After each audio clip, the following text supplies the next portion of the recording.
कहीं ये बंद तो नहीं था?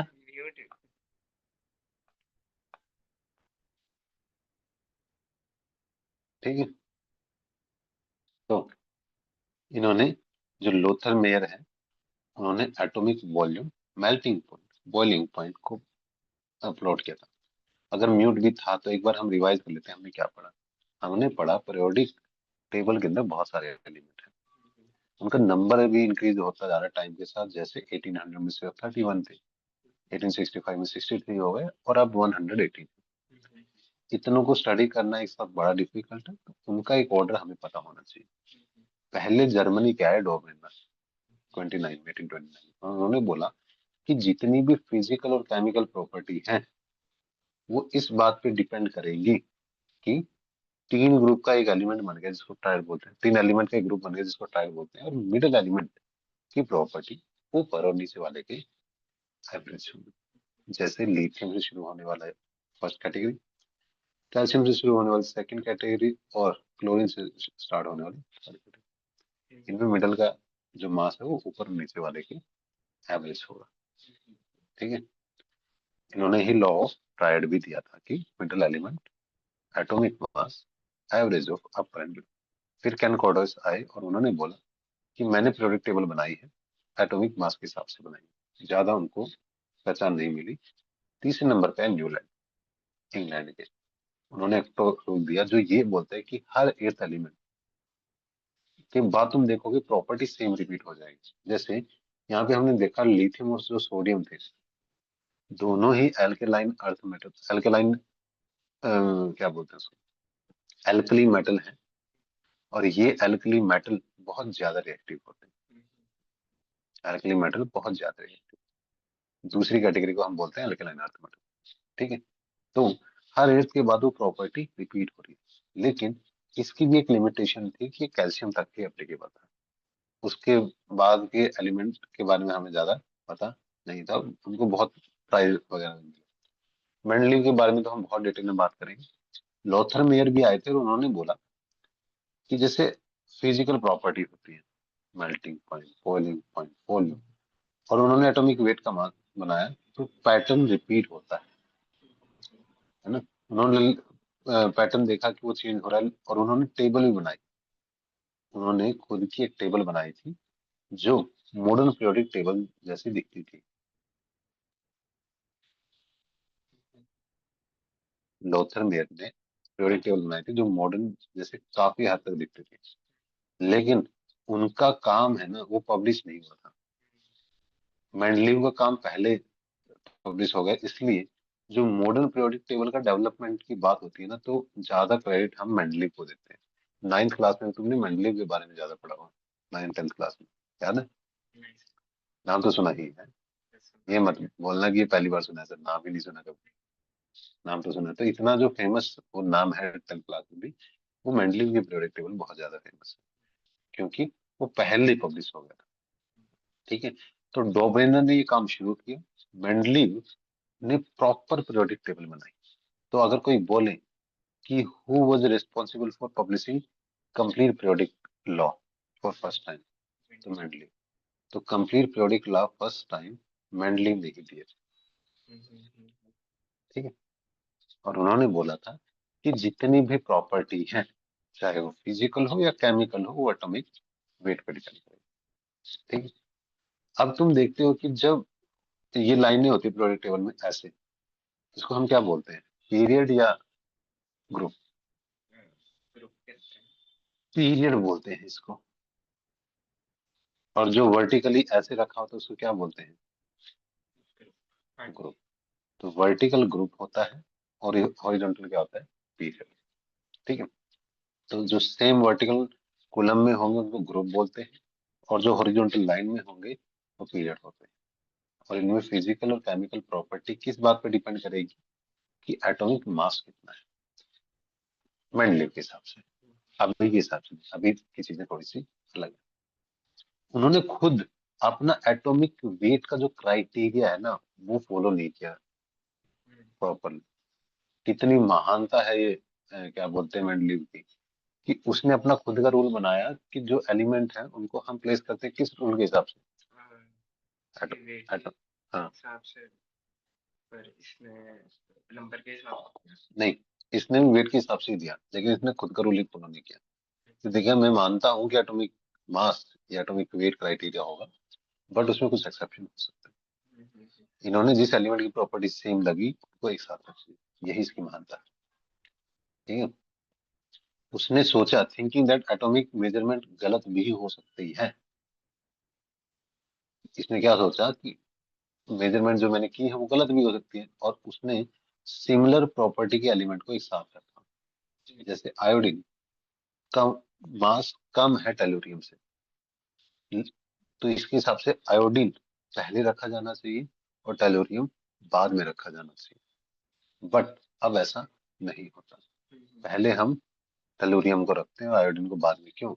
आयोडीन दूसरे एलिमेंट फ्लोरीन क्लोरीन ब्रोमीन जैसा दिखता है। फ्लोरीन क्लोरीन ब्रोमीन आयोडीन, तो आयोडीन की प्रॉपर्टी इनके साथ मैच करती है, इसलिए इसने उनको एक साथ रखा। बताओ, कोई डाउट? ठीक है। तो इसके अलावा उसने कुछ गैप भी छोड़ दिए, और वो बोला कि देखो, हो सकता है कि मेरे जमाने में सारे एलिमेंट डिस्कवर ना हुए हो, फ्यूचर में हो जाएंगे। तो उन्होंने एक तो गैप छोड़ा था एल्यूमिनियम के नीचे, उसको बोलते हैं एका एल्यूमिनियम, और एक सिलिकॉन के नीचे छोड़ा था जिसको बोलते हैं एका सिलिकॉन। एका एल्यूमिनियम एंड एका सिलिकॉन। ये तहजीब ने अभी तक ज्वाइन नहीं किया, कमाल कर देता।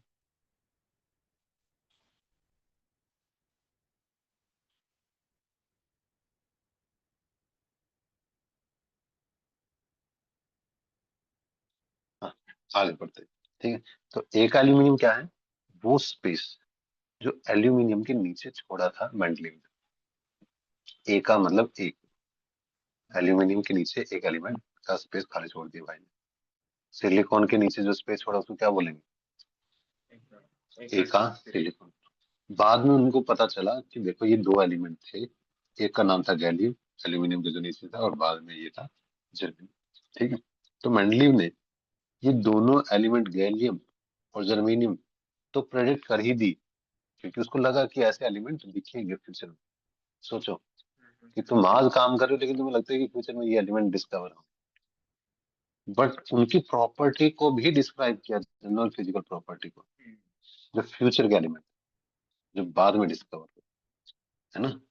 तो ये मेंडलीव की बोल्डनेस थी। बोल्डनेस का मतलब क्या बोलूं, हिंदी में क्या बोलते हैं, बहुत ही दिलेर बंदे थे कि उसने क्वांटिटी वाइज भी एकदम प्रेडिक्ट कर दिया था कि हाँ, ये एलिमेंट ऐसे होंगे।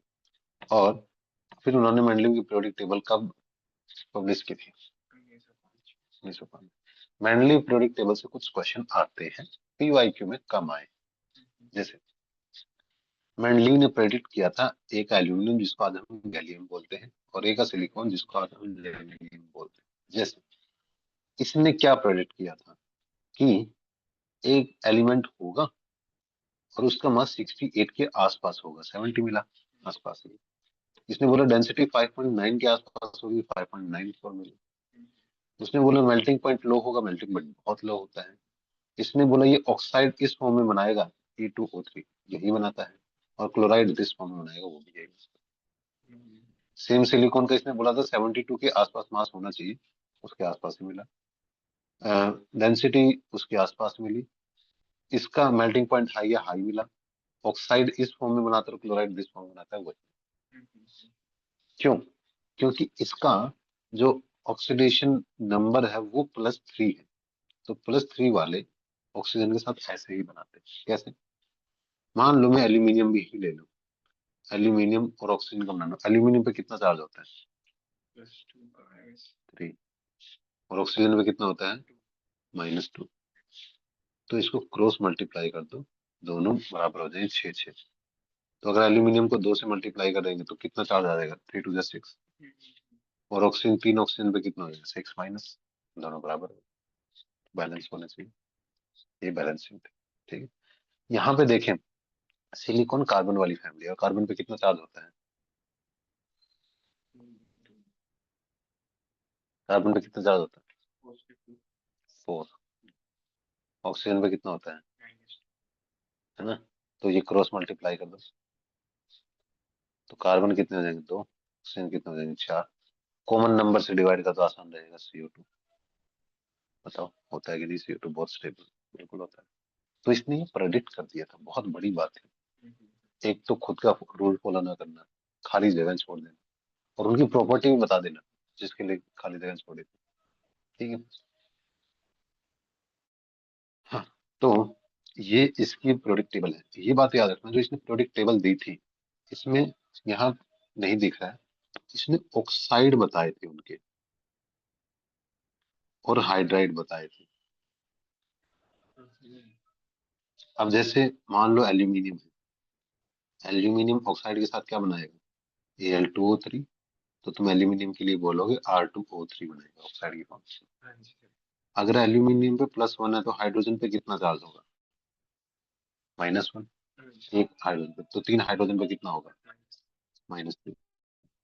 तो हाइड्रोजन को तुम, हाइड्राइड को ऐसे बनाओ, किसके लिए, एल्यूमिनियम की फैमिली के लिए। तो ये सारे कॉमन चीजें हैं इसमें। यहाँ पे ये हाइड्रोजन के ऊपर +1 चार्ज है, तो ये हाइड्रोजन ऑक्सीजन के साथ कैसे रिएक्ट करेगा, इसकी जो फैमिली होगी R2O, बताओ हाँ या ना। क्यों, एक R के ऊपर +1, 2 R के ऊपर, +2, तो ऑक्सीजन के ऊपर -2। बराबर हो गए।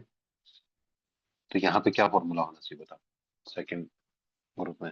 ये तो पहली बार ही कर रहा हाँ, तो ग्रुप 2 में कितना चार्ज होता है, हूँ। कैल्शियम, बेरिलियम, मैग्नीशियम पे चार। कितना। 2। तो अगर मैं इसको, 4 आउटर मोस्ट शेल से देख। आउटर मोस्ट शेल में 2 इलेक्ट्रॉन होते हैं इसके। नहीं, चार्ज तो आउटर मोस्ट, क्या, चार्ज तो आउटर मोस्ट शेल से देखते हैं। तो ये चार्ज ही देख रहे हैं हम यहाँ पे। जैसे मैग्नीशियम का एटॉमिक नंबर 12 है, पहली शेल में 2, दूसरी में 8। ठीक है सर। हाँ जी। इसलिए R अगर हम इस ग्रुप को माने तो सबके ऊपर +2 चार्ज है, तो ऑक्सीजन के ऊपर तो -2 होता है, तो दोनों का बराबर है। तीसरे वाले का क्या होगा, बोरॉन 553। सब पे +3 है, 3 × 2 = 6 हो जाएगा, प्लस ये -6। कार्बन 6 2 6 6 4। क्यों, एक कार्बन पे 4, एक ऑक्सीजन पे -2, तो -4 चाहिए तुम्हें बैलेंस आउट करने, समझे। तो ऐसे ऑक्साइड और हाइड्राइड हम निकाल सकते हैं। देखो ये सब इन्होंने यही दिया हुआ था। ये R2O है पहले ग्रुप के लिए, ये RO है दूसरे ग्रुप के लिए, क्योंकि R के ऊपर यहाँ पे +1 चार्ज था, इसलिए यहाँ पे +2 था, इसलिए यहाँ पे +3 था, और यहाँ पे +4 था। यहाँ पे 5 था, +5, यहाँ पे +6, और यहाँ पे +7, है ना। तो जैसे ही तुम लेफ्ट से राइट की तरफ जाओगे तो चार्ज तो बढ़ेगा ना एलिमेंट के ऊपर।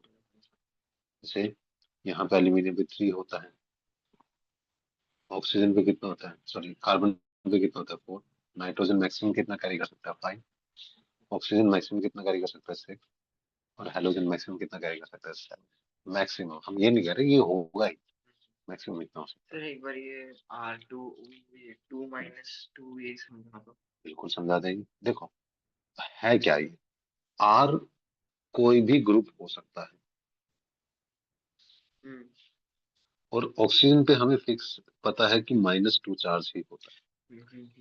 अगर कोई भी कंपाउंड बनता है या मॉलिक्यूल बनता है तो उसको कैसे पता करें, पहले देखो पॉजिटिव कितना है, जितना पॉजिटिव है उतना ही नेगेटिव होना चाहिए, और ओवरऑल मॉलिक्यूल न्यूट्रल होता है। कोई डाउट, ज्यादा समझ में आया।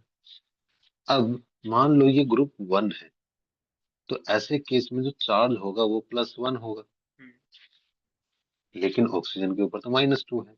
तो कितने ऐसे ऐसे +1 वाले मॉलिक्यूल चाहिए हमें, तो 2। तो हमें कितने आर चाहिए, एक आर ये, एक आर ये, 2 R चाहिए। तो ऐसे का फॉर्मूला क्या होगा, R2 चाहिए और ऑक्सीजन 1 इसका एफिशिएंट है। बताओ कोई डाउट। अब ऐसे ही अगर यही ग्रुप नंबर 2 होता, तो ग्रुप 2 में जो चार्ज होते हैं सारे ही एलिमेंट पे, कैल्शियम हो मैग्नीशियम हो, वो +2 होता है। ऑक्सीजन पे कितना है? -2, तो ये तो बराबर हो गए, बढ़िया है। तो फॉर्मूला क्या होगा, बताओ, कोई डाउट? अगर यहाँ पे ये 3 हुआ, ग्रुप थर्ड में ये कितना होगा? 3। ऑक्सीजन में तो -2 होता है। तो कोई ऐसा कॉमन नंबर बताओ जो दोनों से डिवाइड होता हो। 6, सबसे छोटा तो यही है। 6 2 से भी डिवाइड होता है, 3 से भी डिवाइड होता है। ऐसे तो 12 भी हो सकता है, लेकिन वो सबसे छोटा नंबर है। तो अगर मैं इसको 2 से मल्टीप्लाई कर दूं तो ये 6 हो जाएगा। इसको 3 से मल्टीप्लाई कर दूं तो ये भी 6 हो जाएगा, दोनों बराबर हो जाएंगे। यही तो हमें करना था। तो कितने मॉलिक्यूल चाहिए हमें यहाँ पे? 2। और यहाँ पे कितने चाहिए? 3। कोई डाउट? बस ऐसे ही बात हो जा रहा है कि हर नेक्स्ट ग्रुप में एक ऑक्सीडेशन स्टेट बढ़ती जा रही है। ऐसे नेक्स्ट में +4, नेक्स्ट में +5, +6 और नेक्स्ट में +7 हो सकता है। ऐसे ही हाइड्रोजन का, ठीक है। जैसे अगर मैं देखूं कार्बन का, तो कार्बन पे है +4, तो एक हाइड्रोजन में -1 हो सकता है, तो 4 हाइड्रोजन में कितना हो जाएगा? -4। तो इसका फॉर्मूला क्या हो सकता है? Yes sir. ठीक है। या अगर इसमें नेगेटिव चार्ज की बात करूंगे, तो तुम्हें पता है कि कार्बन +4 भी शो कर सकता है और -4 भी शो कर सकता है, करेक्ट? तो यहाँ पे क्या करेगा कि एक हाइड्रोजन अगर +1 है, तो 4 हाइड्रोजन पे कितना होगा? +4। तो कार्बन पे -4 हो सकता है। तो ये -4, ये +4 बराबर। तो फॉर्मूला क्या बनेगा? अगर नाइट्रोजन की बात करें, एक नाइट्रोजन पे कितना चार्ज हो सकता है? -3। एक हाइड्रोजन पे +1 है, तो कितने हाइड्रोजन चाहिए तुम्हें? तो क्या मैं इसको फॉर्मूला में ऐसे लिख सकता हूँ? यहाँ पे हाइड्रोजन में +1 है, नाइट्रोजन में -3। अब मुझे बताओ, ऑक्सीजन के केस में ये कैसा होना चाहिए? ऑक्सीजन पे कितना चार्ज होता है? -2। हाइड्रोजन पे कितना होता है? और इनको बराबर करना है, तो मुझे क्या कितने हाइड्रोजन चाहिए? तो इसलिए तो H2O बनता है ना। H3O क्यों नहीं बनता? H2O ही क्यों बनता है? बराबर होना चाहिए, समझ गए? ऐसे ही लास्ट वाले क्लोरीन, क्लोरीन का -1 है, हाइड्रोजन का +1 है, दोनों बराबर हो गए तो HF बन जाएगा। तो इसलिए हम इसको RS बोलते हैं। आर कोई भी एलिमेंट हो सकता है। बताओ, कोई डाउट? आसान लग रहा है? अब आगे last and most important, modern periodic table, जो आज हम पढ़ते हैं, आज के जमाने में यही पढ़ते हैं। ठीक। कब आई थी? 1930 में। कौन भाई साहब आए थे? इंग्लिश ही थे, मोजले। किस चीज का यूज किया था? एक्सरे यूज की थी उसने स्टडी करने के लिए। और उसने फ्रीक्वेंसी का ग्राफ बनाया था, किसके साथ? एटॉमिक नंबर के साथ। पहली बार एटॉमिक नंबर यूज हुआ। इससे पहले क्या हो रहा था? एटॉमिक, किस किस में एटॉमिक मास यूज हुआ था? न्यूलैंड। फर्स्ट कौन था? John Stelton. नहीं, डॉबरेनर। दूसरा कौन था? न्यूफाउंडलैंड।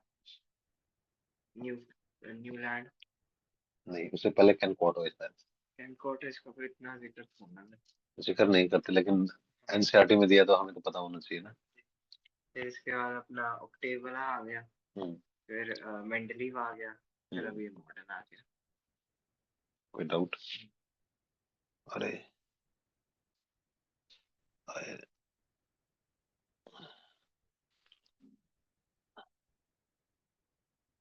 ठीक है। तो पहली बार जब इसने ग्राफ बनाया फ्रीक्वेंसी का और एटॉमिक नंबर का, वो ग्राफ कैसा आया? Straight line. ठीक है। एटॉमिक मास का नहीं बनाया था, पहली बार एटॉमिक नंबर का बनाया। और फिर इसने ऑब्जर्व किया है कि एटॉमिक नंबर ज्यादा फंडामेंटल प्रॉपर्टी, इसको हमें यूज करना चाहिए, मास को नहीं। ठीक है। तो सब ने यही यूज किया। तो जो इसने मेंडलीव के लॉ को मॉडिफाई किया और मॉडर्न पीरियोडिक लॉ बताया, जो बोला कि सारी प्रॉपर्टी किस पर डिपेंड करेगी? तो उस जब जिस टाइम पे ये बताया था, उस टाइम में लगभग 94 नेचुरल अकरिंग एलिमेंट थे। ठीक है। और ये क्वेश्चन पूछा जा सकता है, इससे नहीं, इन जनरल पूछा जाता है कि यूरेनियम का और कौन सा है, और उसमें एक ऑप्शन होगा पिच ब्लेंड। अच्छा। हाँ, पिच ब्लेंड में यूरेनियम होता है।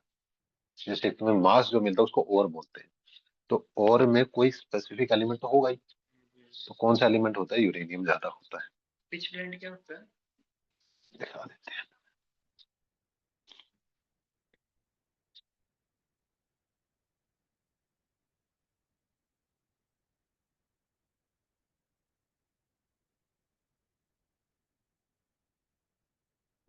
Pitch blend, black uranium rich mineral, musical technique to the pitch bending which is musical note,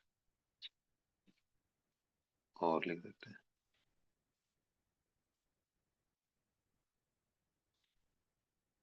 radio active element, uranium बहुत सारा होता है, इसको यूरेनाइट भी बोलते हैं। यूरेनियम इसमें अच्छा खासा मिलता है, तो इसको हम, ये देखो ऐसा दिखता है, इसको हम बिजली बनाने में खूब यूज करते हैं पिच प्लांट का। अच्छा।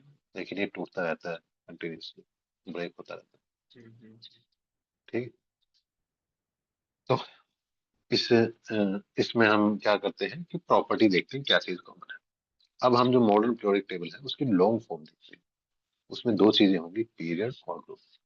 Period horizontal, group vertical. ठीक है? तो कोई चीज अगर ऐसे होगी तो पीरियड है, और ऐसे होगी तो ग्रुप है। ठीक है? ग्रुप का दूसरा नाम क्या है, फैमिली भी बोलते हैं। तो वर्टिकल कॉलम को या तो ग्रुप बोल दो या फैमिली बोल दो। ठीक है? कितने ग्रुप होते हैं, 18। आईयूपीएससी के हिसाब से 18 ग्रुप है। पीरियड कितने हैं, 7। और इन पीरियड को क्या बोलते हैं, प्रिंसिपल क्वांटम नंबर। तो कितने मैक्सिमम प्रिंसिपल क्वांटम नंबर है, 7। पहले पीरियड में कितने एलिमेंट होंगे, तो दूसरे पीरियड में 8, तीसरे में, फोर्थ में, फिफ्थ में, सिक्स में 32, सेवंथ में भी 32। सेवंथ इनकम्प्लीट, अभी तक हम 32 कंप्लीट नहीं कर पाए। मैजिकल नंबर, हाँ ये सारे इनको मैजिकल नंबर बोलते हैं। ये आइडियल नंबर है, ये अगर हो जाए तो बढ़िया है। अब जो 100 से ऊपर एलिमेंट है ना, उनके बारे में बताना थोड़ा सा मुश्किल काम है ना, इसलिए हमने उनको थोड़ा सा इजी तरीका दिया। जैसे अब ये है अमेरिका और यूएस, सॉरी अमेरिका और रशिया, जिसको हम सोवियत यूनियन बोलते थे उस पुराने जमाने में। अमेरिका और रशिया इकट्ठे होते थे तो उसको सोवियत यूनियन कहते थे। अमेरिका अलग कंट्री था, रशिया सोवियत यूनियन अलग था। सोवियत यूनियन 1991 में टूटा, और उसका one of the biggest country जो था वो रशिया था। आज के टाइम में कजाकिस्तान, किर्गिस्तान, यूक्रेन, ये सारे पहले के जमाने के सोवियत यूनियन के पार्ट थे। समझे? तो जब 104 एलिमेंट की बात हुई, तो अमेरिकन बोले कि हम इसको रदरफोर्डियम बोलेंगे। आज के टाइम में भी हम रदरफोर्डियम ही बोलते हैं इसको। रदरफोर्ड का नाम सुना होगा, एक्सपेरिमेंट। सोवियत यूनियन बोले कि हम तो इसको कुर्सेटोनियम बोल देंगे। अब इस टाइप का कंफ्यूजन ना हो, आईयूपीएससी ने एक क्या बोल दे, नया मेथड निकाल दिया कि जब तक कोई ऑफिशियल नाम नहीं आएगा तब तक हम कॉमन नंबर यूज करेंगे, है ना, एक रूल के हिसाब से यूज करेंगे। तो आया नहीं फिर कॉमन नाम, अब क्या, अब उसको रदरफोर्डियम बोलते हैं। तो ये इनके लिए हमने एक सिंपल सा तरीका ये निकाला, आईयूपीएससी ने ये रूल बना दिया कि कोई भी अगर जीरो होगा तो उसको हम निल बोलेंगे, 1 है तो अन, 2 है तो बाई, 3 है तो ट्राई, 4 है तो टेट्रा, 5 है तो पेंटा, हेक्सा, ऐसी चीजें चलती रहेगी। क्वाड का मतलब 4, पेंट का मतलब 5, हेक्स का मतलब 6, हैप का मतलब 7, ऑफ का मतलब 8। ठीक है? तो ये नाम बहुत पॉपुलर है, निल, अन, बाई, ट्राई, क्वाड। क्वाड का मतलब टेट्रा 4, पेंट 5, ऐसे ही। तीन है मतलब लाइन। ठीक है? कोई डाउट? जैसे इसमें से क्वेश्चन पूछा गया है ऑलरेडी, ये जो रदरफोर्डियम से शुरू होते हैं, इसका मतलब अलग अलग नाम है, ये सारे बाद में डिस्कवर हुए हैं एलिमेंट, रदरफोर्डियम के बाद वाले। और एक बार इसी से क्या बोलते हैं क्वेश्चन पूछे गए थे, क्योंकि ये सारे अभी रिसेंटली ऐड हुए। पहले जब मैं 2017 में पढ़ता था तब ये नाम मैंने नहीं सुने थे। समझे? तो अभी आए हैं। अब देखो, जो हम बोले थे ना 104 को अब हम क्या बोलते हैं, रदरफोर्ड। पहले इसको हम 1 के लिए अन, 0 के लिए नील, और 4 के लिए क्वाड, और एंड में ईएम सब के लगा देंगे। तो ऐसे नाम रखते हैं, अन नील क्वाडियम। अन का मतलब 1, नील का मतलब 0, क्वाडी मतलब 4, 104 एटॉमिक नंबर होगा। ऐसे ही 5 को क्या बोलेंगे, 1 को क्या बोलेंगे, 0 क्या बोलेंगे, 5 को पेंट, तो अनिल पेंटियम। अब उसको डोमिनियम बोलते हैं। अच्छा, डोमिनियम। हाँ, तो अनिल, ये चीज पूछी थी। हाँ ठीक है। अगर जैसे 6106 है तो इसको कैसे बोलेंगे, अनिल। हाँ 6 को क्या बोलते हैं, हेक्सी, करेक्ट। इसी को अब हम सिम्बोजियम बोलते हैं। अच्छा। क्वेश्चन यहाँ से पूछे थे, RF, DB, HS, और उनमें से एक था, बताना था इसका नाम क्या है। जैसे 108 को हम क्या बोलेंगे, अनिल ऑक्टियम। अब उसको हेशियम बोलते हैं। अब जो पुरानी पीरियोडिक टेबल में भी कोपरनिशियम तक तो होते थे, कोपरनिकस नाम था ना, कोपरनिशियम। उसके बाद अभी आए हैं Nihal, flew, Moscow, live, 10 year, live almost for 10 year and become OG. ये हमने वो बनाया था, क्या बोलते हैं, न्यूमोनिक बनाया था।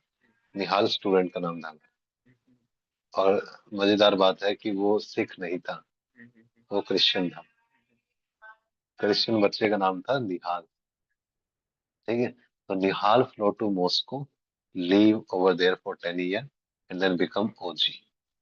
ठीक है, तो Nihal NH, Nihal, flew FL, Moscow MC, live over there livermorium, tennessine, and last oganesson. अब देखो क्या बोलते हैं, ओगनेसन। अब क्या बात है कि तुम्हें पहली बार में ये नाम कभी याद नहीं हो सकते, किसी को नहीं हो सकते, हमें भी नहीं हुए थे। बस तुम्हें देखना है कि अच्छा ये एलिमेंट एग्जिस्ट करते हैं 118 तक, बस इतना सफिशिएंट है।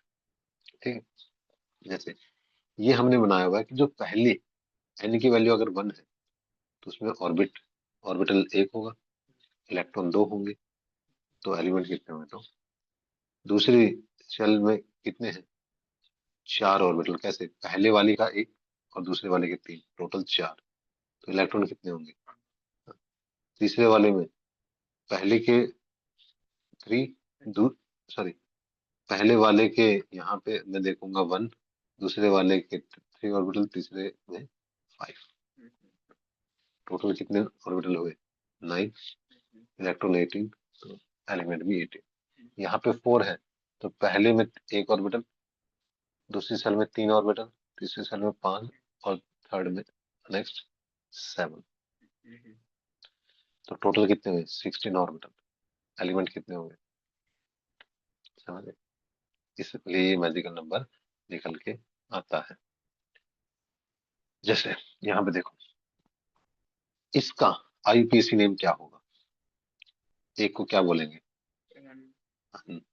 2 को क्या बोलेंगे,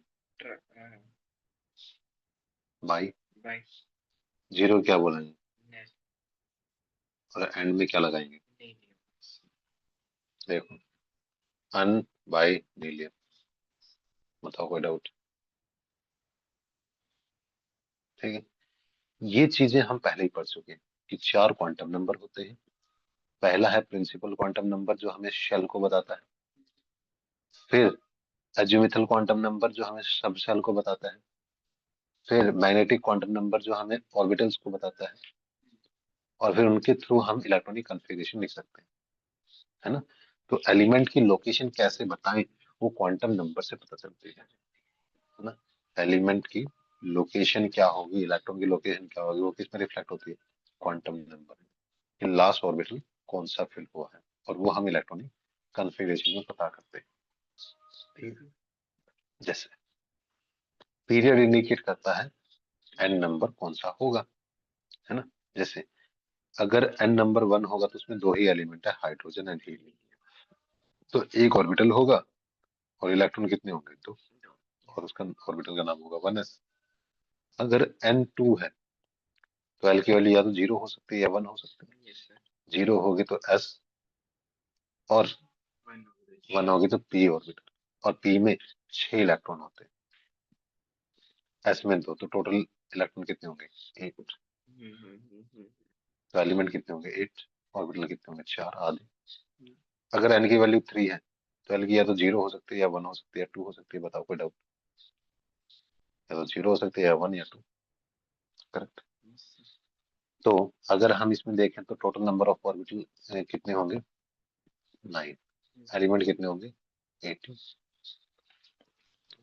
तो कैसे पता करें, ऑर्बिटल का सिंपल सा तरीका है n स्क्वायर, और इलेक्ट्रॉन का 2n स्क्वायर, जितने भी n स्क्वायर उसका डबल, क्योंकि हमेशा इलेक्ट्रॉन तो ऑर्बिटल के डबल होते हैं। तो ऑर्बिटल को निकालने का तरीका क्या है, n स्क्वायर।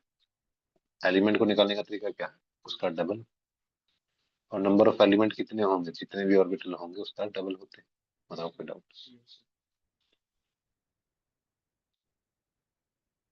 अब ये इंपॉर्टेंट है, यही बात फिर से बोली है कि एलिमेंट का नंबर एक पीरियड में कितना होगा, वो ऑर्बिटल का डबल।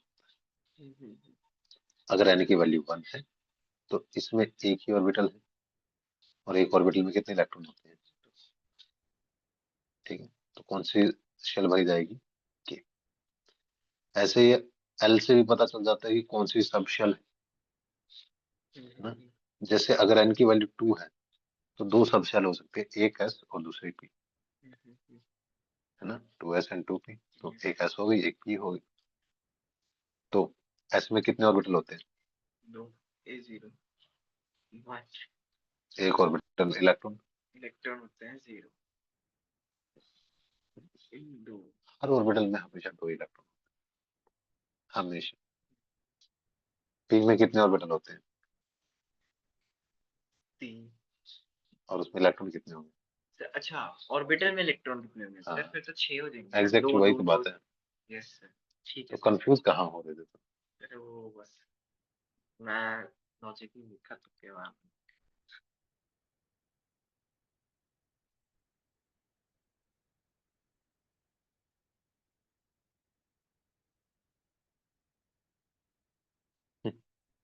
क्या हुआ सर?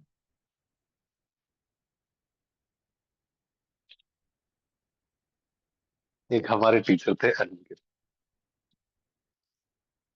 उनको मैंने उनकी बेटी बहुत वीक है, ठीक है।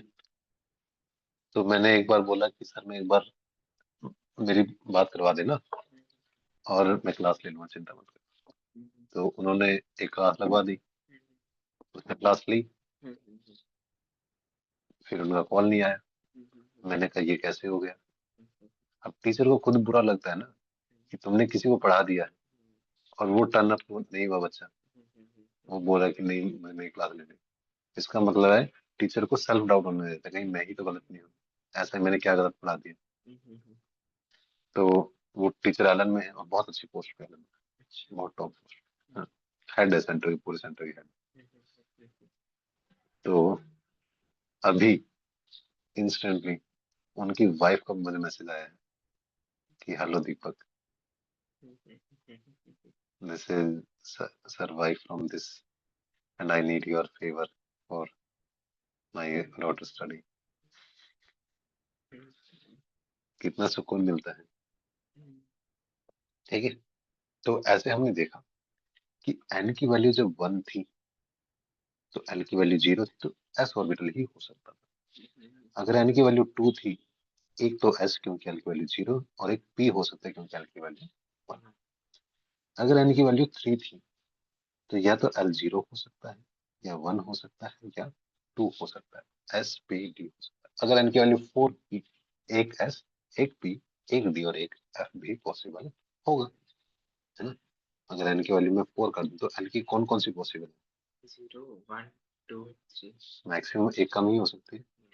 0 में ये एस होगा, 1 में पी, 2 में डी और 3 में। तो सारे के सारे ऑर्बिटल हो सकते हैं। उससे तुम्हें ये पता चल जाएगा टोटल कितने, एस में कितने ऑर्बिटल होते हैं। सर ऑर्बिटल होते हैं 1, पी में, 3, डी में, 5, एफ में, 7, टोटल कितने हुए। 5, 7, तो इलेक्ट्रॉन कितने होंगे। इलेक्ट्रॉन होंगे, अच्छा सब में 16 ऑर्बिटल है तो डबल हो जाएगा। एग्जैक्टली। एलिमेंट कितने होंगे जितने इलेक्ट्रॉन होते हैं।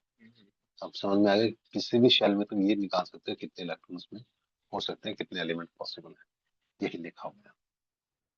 ठीक है, तो फोर्थ पीरियड एंड होता है क्रिप्टॉन में, तो फोर्थ पीरियड में कितने एलिमेंट होंगे। अच्छा फोर्थ पीरियड में हाँ 18। फिफ्थ पीरियड में कितने होंगे। फिफ्थ पीरियड में क्योंकि 32 इसलिए होंगे, अब इनर ट्रांजिशन एलिमेंट भी आ जाते हैं। 14 जो नीचे लिखे हुए ना वो वाले भी आ जाते हैं, यही देखो 4f transition series which is called lanthanoid series, है ना। और इसमें जो अंदर वाली सीरीज और भी वो है 5f इनर ट्रांजिशन एलिमेंट। तो इसमें बहुत सारे radio active, radio active element बहुत कम मिलते हैं, और जो सबसे ज्यादा मिलते हैं वो एंड में मिलते हैं, बहुत बड़े।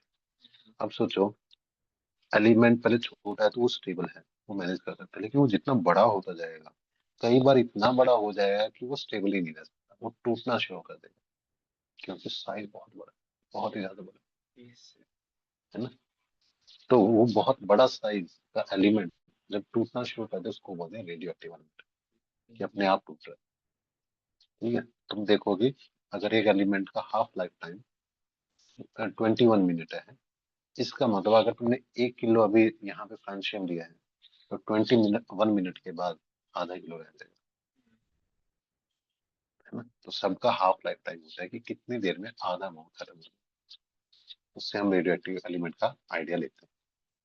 तो अगर तुम एक पीरियोडिक टेबल देखते हो तो पीरियोडिक टेबल ये है, यहाँ पे जो नीचे वाले ये दो थे ये लेंथेनॉइड है, क्योंकि लेंथेनम के बाद 14 एलिमेंट आते हैं 58 से लेकर 71 तक। ऐसे ही एक्टिनॉइड जो 90 से लेकर 103 तक है, 19 से लेकर 103 तक है। ठीक। और यहाँ पे तुम देखोगे पहली सेल में दो इलेक्ट्रॉन है, दो ही एलिमेंट है, एक तो हाइड्रोजन और दूसरा हीलियम। दूसरे वाले में 8 है, तीसरे वाले में 8 है, फोर्थ में बीच में 10 ये भी आ गए। इनको हम क्या बोलेंगे, ट्रांजिशन एलिमेंट बोलेंगे, बीच में है। ट्रांजिशन का मतलब होता है जो बीच में, कहते हैं ना, ये टीम ट्रांजिशन फेज से निकल रही है, ये इंसान ट्रांजिशन फेज से निकल रहा है, मतलब वो बीच का फेज है। मान लो पहले तुम बहुत दुखी रहते थे अब बहुत सुखी हो, तो तुम ट्रांजिशन फेज से निकल रहे हो। ठीक है, 18, 18, इसके बाद यहाँ पे इन दोनों के अंदर इन बीच में 14 एलिमेंट भी आ जाते हैं, तो 18 और 14 कितने हो गए, 32, इसमें यहाँ पे 32। ये एक्चुअली जो हम नीचे लिख रहे हैं ना ये अंदर ही होते हैं, इसलिए इनका दूसरा नाम क्या है, ट्रांजिशन एलिमेंट के भी अंदर इनर ट्रांजिशन एलिमेंट। ठीक है,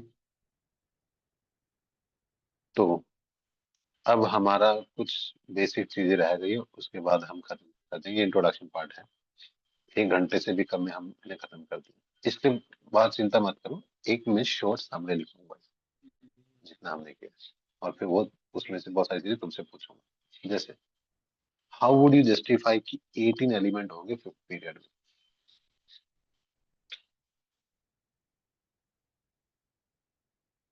कैसे करें। अगर फिफ्थ पीरियड है तो इसमें तुम देखोगे पहले वाले में दो एलिमेंट होते हैं, दूसरे वाले में 8 एलिमेंट है, तीसरे वाले में भी 8 है, फोर्थ वाले में 18 एंड फिफ्थ वाले में भी 18 एलिमेंट। ठीक। अब हम क्या, जब हम ये जस्टिफाई कैसे करें कि 18 है, क्योंकि एक तो इसमें एस होता है, एक डी होता है और एक पी। कैसे पता चला मुझे, जब मैंने पीरियोडिक टेबल देखी तो मुझे समझ में आया कि ये है फिफ्थ। इसमें पहले दो एलिमेंट किसके हैं, एस के, बीच वाले ये एलिमेंट 10 किसके हैं, ठीक है। एग्जैक्टली। और लास्ट के 6 एलिमेंट किसके हैं? ठीक है।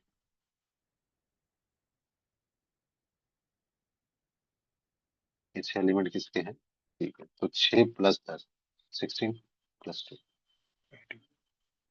बताओ कोई डाउट? ठीक है, तो टोटल एलिमेंट कितने होंगे? 18 होंगे, यही तो पूछा था इसमें कि 18 एलिमेंट कैसे होंगे। तो 18 एलिमेंट इसलिए हो गए क्योंकि उसमें एक एस, एक पी और एक डी बन रही है, एफ में तो है ही नहीं। ग्रुप वाइज इलेक्ट्रॉनिक कन्फिग्रेशन भी तुम लिख सकते हो क्योंकि तुम ये पढ़ चुके हो, क्या बोलते हैं, atomic structure. Yes atomic structure देखते हो कि एटॉमिक स्ट्रक्चर में अगर एटॉमिक नंबर 3 है तो वो लिथियम का है। Yes sir. पहली शेल में 2 इलेक्ट्रॉन और दूसरी शेल में एक, टोटल 3। तो लास्ट इलेक्ट्रॉन कौन से शेल में गया? यस। अगर एटॉमिक नंबर 11 है तो पहली शेल में 2, दूसरी सेल में 8। देखो ये है पहली सेल 2, दूसरी सेल 8 और तीसरी में कितना है? तीसरा। अगर हम देखेंगे तो पहली सेल में कितने हैं? तो दूसरी सेल में कितने हैं? 8। तीसरी सेल में कितने हैं? 8 और फोर्थ में लास्ट में कितना बच गया? तो ऐसे इसमें पहली सेल में 2, दूसरी सेल में 8, तीसरी सेल में 8, फोर्थ सेल में कितना हो गया? 18 और लास्ट में। कोई डाउट? और ऐसे ही बढ़ता जाएगा और तुम एक चीज कॉमन देखोगे इन सब के अंदर कि लास्ट में ना एस में कुछ इलेक्ट्रॉन बच रहे हैं, है ना? और इसलिए ये एस ब्लॉक का एलिमेंट है। तो कैसे पता चलता है हमें एस ब्लॉक का एलिमेंट? कि last electron S sub shell में एंटर करना चाहिए। Last electron S sub shell में एंटर करना चाहिए। कोई डाउट? और इसलिए हमें पता चलता है कि लास्ट इलेक्ट्रॉन कौन सी सब शेल में एंटर करता है, उसी के हिसाब से हम उसका नाम रखते हैं। ठीक है, इस प्रिंसिपल को हम हाफ बाउ प्रिंसिपल बोलते हैं, बिल्डिंग अप प्रिंसिपल। हम कर चुके हैं पर्सनली, मैंने ग्रुप में नहीं करवाया था। जब तुम्हें क्वांटम नंबर करवाया गया था तो क्वांटम नंबर के बाद 2-3 रूल बताए गए थे। एक हाफ बाउ रूल जो एनर्जी का है, एक पोली एक्सक्लूजन प्रिंसिपल और एक हर्ट्ज रूल। याद है? तो हाफ बाउ प्रिंसिपल क्या बोलता है कि हम इलेक्ट्रॉन को फिल करेंगे और एनर्जी के हिसाब से फिल करेंगे। जिसको कम एनर्जी चाहिए उसको पहले भर देंगे और जिसकी एनर्जी बहुत ज्यादा होगी उसको एंड में करेंगे। ठीक है, उसी के हिसाब से उनका केमिकल बिहेवियर डिसाइड होता है। जैसे इन सारे एलिमेंट में लास्ट वाला इलेक्ट्रॉन एस में है, तो उनका केमिकल बिहेवियर सबका सेम। ठीक है, केमिकली वो एक जैसे हैं। कोई डाउट? जैसे अगर हाइड्रोजन का देखें तो आज तक हमें पता ही नहीं है कि वो कहाँ पे है, इसलिए उसको सबसे अलग रखा है। हीलियम एस ब्लॉक का एलिमेंट है, रखते हम पी के ऊपर है लेकिन है वो एस का। कैसे पता चला? वही इलेक्ट्रॉन, एग्जैक्टली एस में ही इलेक्ट्रॉन है बस। तो ठीक है, पी ब्लॉक में तुम देखोगे 6 ग्रुप है। क्यों? पी के अंदर 6 इलेक्ट्रॉन हो सकते हैं, इसलिए तुम 6 ग्रुप देखते हो। एस में कितने इलेक्ट्रॉन है? 2 इलेक्ट्रॉन है ना, तो कितने ग्रुप बन सकते हैं? बताओ, कोई डाउट है ना? ग्रुप 1 का नाम क्या है? Alkali metal. और ग्रुप 2 का नाम क्या होगा? Alkaline earth metal. ग्रुप 17 का नाम क्या होगा? हेलोजन। क्यों बोलते हैं हेलोजन? सॉल्ट बनाते हैं। ठीक है, सॉल्ट बनाते हैं। एस ब्लॉक के 1 को क्या बोलते हैं हम? Alkali metal. 2 को क्या बोलते हैं? Alkaline earth metal. क्यों धरती में मिलते हैं? कैल्शियम मैग्नीशियम बहुत ज्यादा धरती में हमें मिलते हैं। क्या सिमिलैरिटी है? उनके आउटर इलेक्ट्रॉन एस सबशेल में होते हैं। उनके आउटर इलेक्ट्रॉन एस सबशेल में होते हैं, इसलिए वो एस ब्लॉक एलिमेंट है। क्या प्रॉपर्टी है? बहुत रिएक्ट करते हैं। क्यों? आसानी से एक इलेक्ट्रॉन दे और फ्री हो जाए। अब किसी के साथ इलेक्ट्रॉन देंगे तो रिएक्शन तो होगी। वैसे आयनाइजेशन एंथैल्पी की हम दोबारा से फिर से बात करेंगे। आयनाइजेशन एंथैल्पी का मतलब होता है एक इलेक्ट्रॉन को निकालने के लिए मिनिमम कितनी एनर्जी चाहिए। Outer most electron. अगर ज्यादा होगी तो मुश्किल है निकालना, और अगर वो बहुत कम है तो इलेक्ट्रॉन बहुत आसानी से खुद ही बाहर आ जाए। ठीक है, तो ये बहुत रिएक्टिव है और इनका इलेक्ट्रॉन आसानी से खुद ही बाहर आ जाता है क्योंकि एनर्जी बहुत कम से। अगर तुम नॉर्मली देखते हो, मेटेलिक करैक्टर नीचे जाते हुए हमेशा बढ़ता ही है। क्यों? इलेक्ट्रॉन, बिल्कुल, साइज इंक्रीज होता है, मेटेलिक बिहेवियर भी इंक्रीज होता है। क्यों? क्योंकि नीचे जाते हुए अपना एक इलेक्ट्रॉन डोनेट करना बहुत आसान है। तो सर वो 6 को होते हैं ना वो एक बारी। हम वो सारे हम स्टडी करेंगे। Atomic size, electronegativity, ionisation enthalpy, electron gain enthalpy, metallic character, non metallic character reactivity. समझ? तो मेटेलिक करैक्टर और रिएक्टिविटी इंक्रीज होती है, और इतना ज्यादा रिएक्टिव है कि कभी ये अकेले नहीं मिलते, हमेशा किसी न किसी के साथ तो जरूर मिलेगा। ठीक है, अगर लिथियम और बेरिलियम को छोड़ दो तो मोस्ट ऑफ जो एस ब्लॉक के एलिमेंट है वो क्या है? हाई।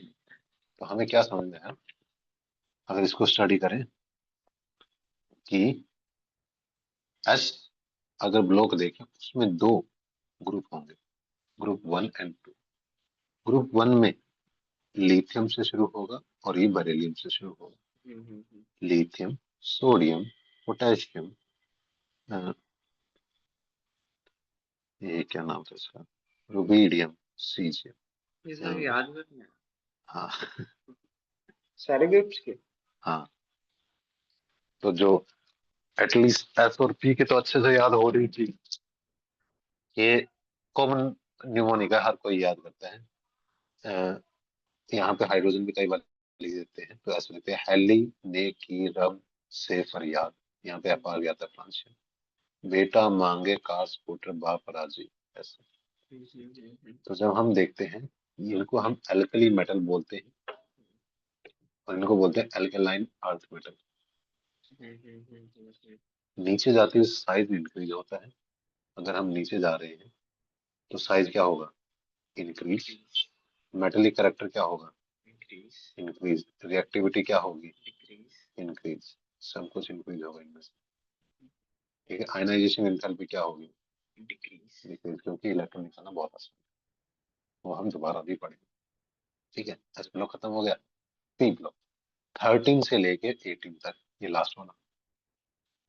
13 से लेकर 18 तक के जो ग्रुप है उसको हम क्या बोलते हैं? पी ब्लॉक, है ना? तो इस पी ब्लॉक और एस ब्लॉक को एक साथ मिला दो तो उसको हम क्या बोलते हैं? रिप्रेजेंटेटिव एलिमेंट या मेन ग्रुप एलिमेंट, क्योंकि सबसे ज्यादा स्टडी इन्हीं की होती है। एस और पी को साथ में हम क्या बोलते हैं? रिप्रेजेंटेटिव एलिमेंट या मेन ग्रुप एलिमेंट। इनकी कॉन्फ़िगरेशन क्या होती है? या तो पी में एक इलेक्ट्रॉन हो सकता है या मैक्सिमम 6 हो सकता है, उससे ज्यादा हो ही नहीं सकते, है ना? और जो लास्ट वाले हैं जहाँ पे NP6 होता है उसको हम नोबल गैस बोलते हैं, क्योंकि सारे इलेक्ट्रॉन फुल है, वो रिएक्शन नहीं करता, और रिएक्शन नहीं करने की वजह से रिएक्शन शो ही नहीं करता, तो रिएक्टिविटी बहुत कम है। ठीक है, नोबल गैस से पहले, प्रीसीडिंग द नोबल गैस का मतलब होता है नोबल गैस से पहले का जो ग्रुप है उसमें सारे नॉन मेटल होते हैं, और उनको हम हेलोजन बोलते हैं, ग्रुप 17 एलिमेंट। और ग्रुप 16 एलिमेंट को हम बहुत रिएक्टिव होते हैं और उनकी इलेक्ट्रॉन गेन एंथैल्पी भी बहुत अच्छी होती है। एक या दो इलेक्ट्रॉन ये आसानी से दे सकते हैं, तो ये नॉन मेटल बहुत अच्छे हैं। नॉन मेटेलिक करैक्टर तुम देखोगे इंक्रीज होता है जब हम लेफ्ट से राइट जाते हैं, लेकिन इसका मतलब नीचे जाते हुए कम होता है नॉन मेटेलिक करैक्टर, और मेटेलिक करैक्टर बढ़ता है। तो हमने क्या बोला था यहाँ पे कि नीचे जाते हुए मेटेलिक करैक्टर क्या होता है? इंक्रीज।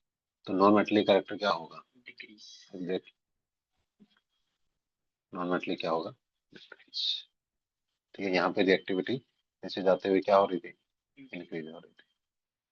ठीक है, तो खत्म हो गया। ग्रुप थर्ड है ट्रांजिशन एलिमेंट। ट्रांजिशन एलिमेंट मतलब एस और पी के बीच में। ट्रांजिशन का मतलब होता है बीच में। ठीक है, तो ये 3 से लेकर कितने तक होते हैं? 12 में। तो पहले दो 1 एंड 2 क्या है? S, S block element. 13 से लेकर 18 क्या है? P block. एस और पी को क्या बोलते हैं? Representative element. और उनके बीच वाले को क्या बोलेंगे? ट्रांजिशन, या फिर इनको डी ब्लॉक एलिमेंट भी बोलते हैं। क्यों? इसका इलेक्ट्रॉन मोस्टली डी ब्लॉक में एंटर करता है। ठीक है, इसका इलेक्ट्रॉन डी ब्लॉक में एंटर करता है, इसलिए डी ब्लॉक एलिमेंट। क्या ये सारे मेटल हैं? बिल्कुल सारे सारे मेटल। याद रखना, एस में सारे मेटल होते हैं, डी में सारे मेटल होते हैं, एफ में सारे मेटल होते हैं, बस एक में ही नॉन मेटल मिल सकते हैं, वो है पी। ठीक। ये कलर्ड होते हैं, ये नेक्स्ट ईयर पूरा एक चैप्टर है इसके ऊपर कि कलर होते हैं। क्यों कलर होते हैं? क्योंकि उनका नंबर वेरिएबल स्टेट होती है। आयरन तुम्हें +2 में मिल जाएगा, +3 में मिल जाएगा, कॉपर +1 में मिल जाएगा, +2 में, तो अपने ऑक्सीडेशन नंबर चेंज कर सकते हैं, और मोस्टली पैरामैग्नेटिक होते हैं। यस। मैग्नेटिक बिहेवियर अच्छे से शो कर सकते हैं, है ना, कैटलिस्ट का काम अच्छा कर सकते हैं। ये भी तुम नेक्स्ट ईयर पढ़ोगे कि जिंक, कैडमियम और मर्क्यूरी ये लास्ट एलिमेंट है। ये डी ब्लॉक के तो एलिमेंट हैं, लेकिन ट्रांजिशन एलिमेंट नहीं है। क्यों?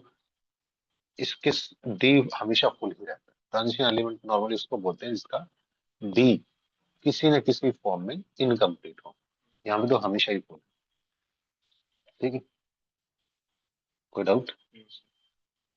तो अगर हम ट्रांजिशन एलिमेंट को देखें, वो ब्रिज है एस और पी के बीच। एस वाले जो होते हैं वो बहुत ज्यादा एक्टिव मेटल है, पी वाले 13 और 14 वाले लेस एक्टिव। इनके बीच में कौन से हैं? ट्रांजिशन। ट्रांजिशन के भी अंदर कौन से हैं? Inner transition. ट्रांजिशन के भी अंदर है तो इनर ट्रांजिशन। इसमें कौन कौन आते हैं? Lanthanoid and actinoid. इसकी एफ में 1 से लेकर 14 तक एलिमेंट हो सकते हैं, डी में 0 से 1 हो सकते हैं, एस में हमेशा 2। तो मतलब मोस्टली लास्ट इलेक्ट्रॉन तुम्हें एफ में ही मिलेगा, इसलिए तो एफ ब्लॉक एलिमेंट। अगर डी में मिले तो डी, एस में मिले तो एस, और पी में मिले तो P। ठीक। इसमें भी सारे मेटल, इनकी प्रॉपर्टी काफी हद तक एक दूसरे जैसी होती है, क्योंकि साइज भी लगभग एक जैसा ही होता है। ऑक्सीडेशन नंबर बहुत सारी है। ठीक है, अगर तुम एक्टिनोइड एलिमेंट देखोगे तो वो मोस्टली क्या है? Radio active. तो इसलिए उनकी स्टडी करना भी मुश्किल है। यूरेनियम के बाद ये जो एलिमेंट है वो है transuranium, beyond the uranium, transuranium. ये लास्ट टॉपिक बच गया, फिर उसके बाद हम एक 5 मिनट का ब्रेक लेंगे, फिर शॉर्ट नोट्स बनाएंगे, उसके बाद क्वेश्चन। ठीक है, एक छोटा सा टॉपिक है ये। और ट्रस्ट में 90% चैप्टर हम ऑलरेडी कर चुके हैं। कहानी में जो मेटल की कैरेक्टर कैसे होता है वो मैं कल में बुक यूज नहीं करूंगा, और तुम्हें बस आधे घंटे में चैप्टर खत्म करवा देंगे, उसके बाद क्वेश्चन और काम खत्म हो जाएगा। फिजिक्स नहीं कर रहे हैं? कल खत्म कर लेते हैं इसको, अच्छा लगेगा कि एक चैप्टर और हो गया। फिजिक्स भी कर लेंगे टाइम हाँ, अगर टाइम बचा तो फिर इसका मेटल, नॉन मेटल और मेटलॉइड। हमें पता है सारे एलिमेंट इन 4 ब्लॉक में आते में। हैं।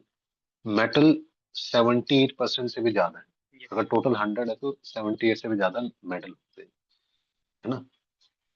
अगर तुम देखोगे मेटल नॉर्मली सॉलिड है, मर्क्यूरी एक एक्सेप्शन है।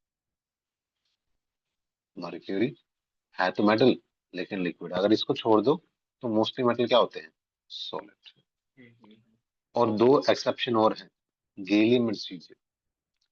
ये भी दोनों मेटल है, लेकिन इनका मेल्टिंग पॉइंट बहुत लो है, आसानी से पिघल सकते हैं। नॉर्मली मेटल का मेल्टिंग पॉइंट, बॉइलिंग पॉइंट क्या होता है? हाई। इन दोनों का लो। नॉर्मली मेटल बहुत अच्छे कंडक्टर है, इलेक्ट्रिसिटी को पास करते हैं, जैसे लोहा आसानी से पास करेगा, एल्यूमिनियम, गोल्ड, सिल्वर करंट को अच्छे से पास।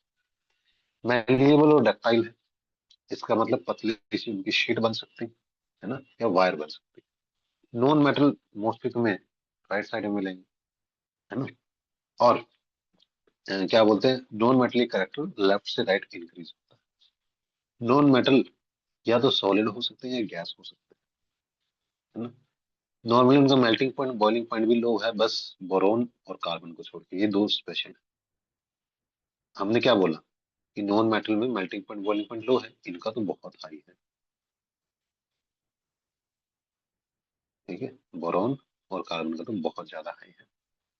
वो नॉर्मली करंट को पास नहीं करते। 10th क्लास में तूने पढ़ा भी होगा ये चैप्टर, मेटल, है ना। आसानी से टूट भी सकते हैं, है ना। और कुछ एक ऐसे एलिमेंट होते हैं जो इनके बीच वाले हैं, उन बीच वालों को हम क्या बोलते हैं? सेमी मेटल या मेटलॉइड। जो मेटल और नॉन मेटल के बीच वाले हैं उनको क्या बोलेंगे?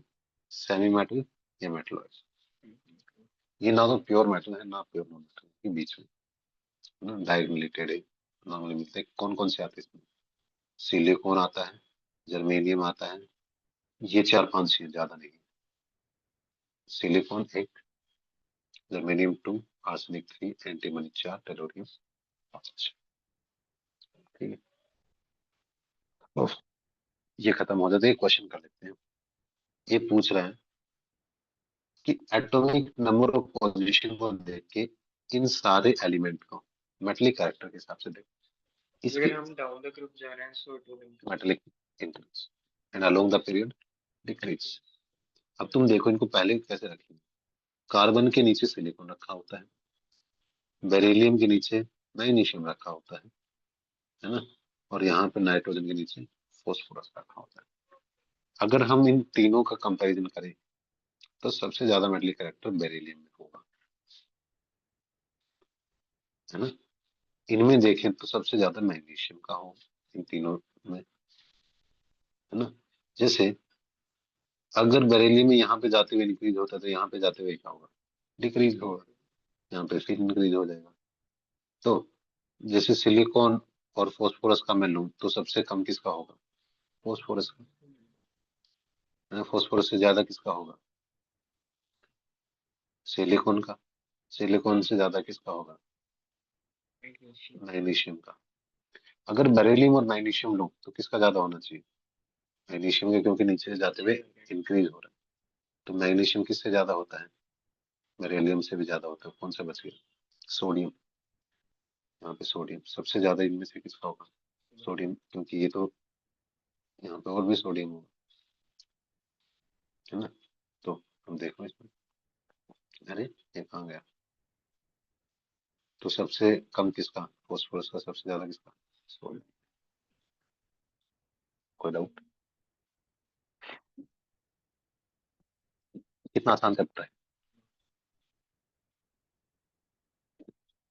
ठीक।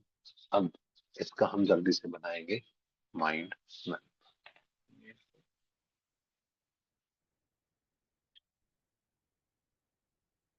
ठीक, एक 5 मिनट का छोटा सा ब्रेक ले ले।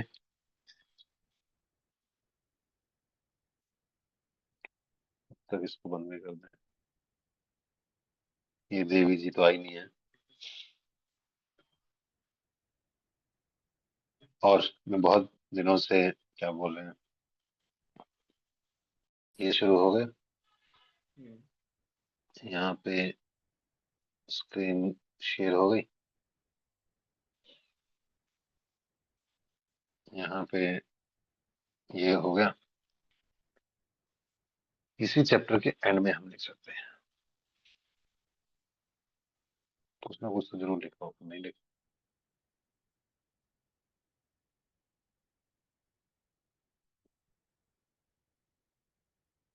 कहाँ गया? हाँ। तो चैप्टर, टॉपिक का जो हमारा नाम है वो है periodic classification. Periodic classification of element.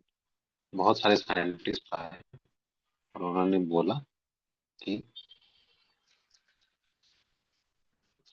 हम एलिमेंट को अलग अलग तरीके से क्लासिफाई करेंगे, है ना।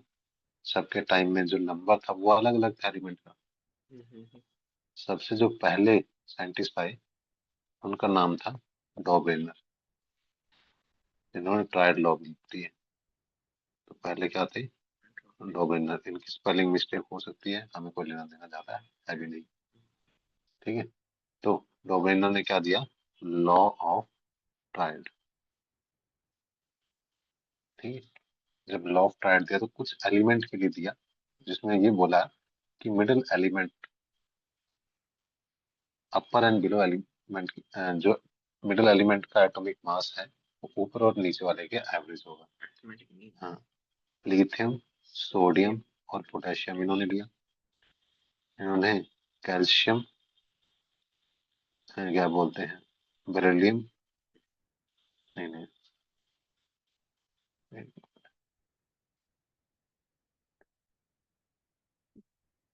कैल्शियम, स्ट्रोंशियम एंड बेरियम लिया, और लास्ट क्लोरीन, ब्रोमीन और आयोडीन लिया।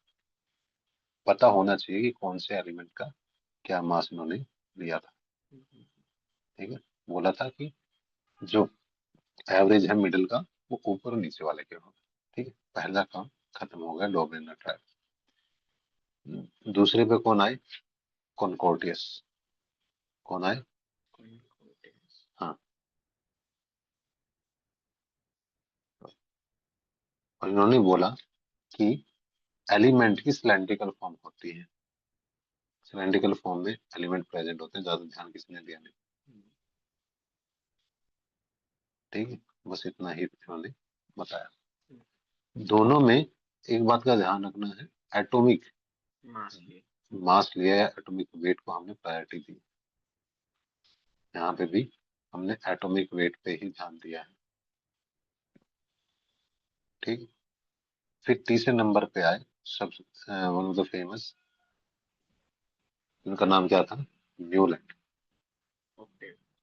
हाँ, तो जो न्यूलैंड थे उन्होंने ऑक्टेव लॉ दिया, लॉ ऑफ ऑक्टेव, कि हर एर्थ एलिमेंट पहले जैसा होगा, लॉ ऑफ ऑक्टेव। ठीक है, यहाँ पे हमने म्यूजिकल ऑर्डर के बारे में बात की, सारे गामा पाधानी से। और ये किसके लिए एप्लीकेबल था? Up to calcium. इसका भी क्राइटेरिया क्या था? Atomic weight. लेकिन लिमिटेड एलिमेंट थे, इसकी वजह से इनको रिजेक्ट कर दिया। फिर उसके बाद फोर्थ नंबर पे कौन आए? Lothar Meyer.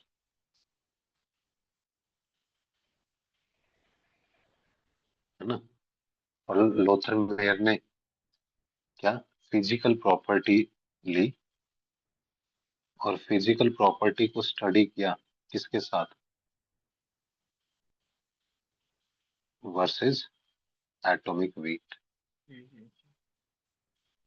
है ना? इनका जो काम था वो रिजेंबल करता था, इनकी जो पीरियोडिक टेबल है वो रिजेंबल करते थे मॉडर्न पीरियोडिक टेबल के साथ।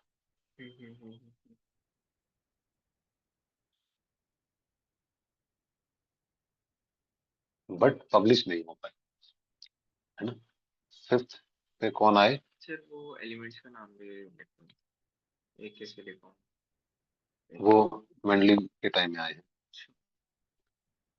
मेंडलीव, दिमित्री मेंडलीव जो रशियन थे। ठीक है, इन्होंने मॉडर्न पीरियोडिक टेबल जैसी दी, तो फर्स्ट पीरियोडिक लॉ दिया इन्होंने कि पहली बार जो फिजिकल और केमिकल प्रॉपर्टी है वो किस पे डिपेंड करेंगी? एटॉमिक मास के ऊपर।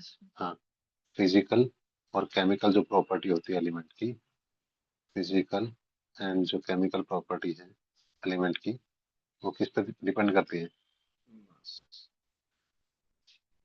वो डिपेंड करती है मास पे, एटॉमिक मास। ठीक है, तो इनका क्राइटेरिया क्या था? एटॉमिक मास ही था, लेकिन फिर भी इनके बहुत सारे, मतलब क्या बोलते हैं, अचीवमेंट क्या थे, स्पेशल बात क्या थी इनकी? तो हम बात कर लेते हैं अचीवमेंट की। तो तुम देखोगे इन्होंने अपने ही रूल को ब्रेक कर दिया था। है ना? और जो सही थे उनको पहले रखा था। He kept tellurium before iodine. Iodine से पहले रखा, और वैसे टेलुरियम का मास ज्यादा होता है। ठीक है, फिर प्रेडिक्ट किए एलिमेंट कौन कौन से? एक एका एल्यूमिनियम, और दूसरा एका सिलिकॉन। एक और था इसमें। नहीं, एक एल्यूमिनियम एंड एका सिलिकॉन।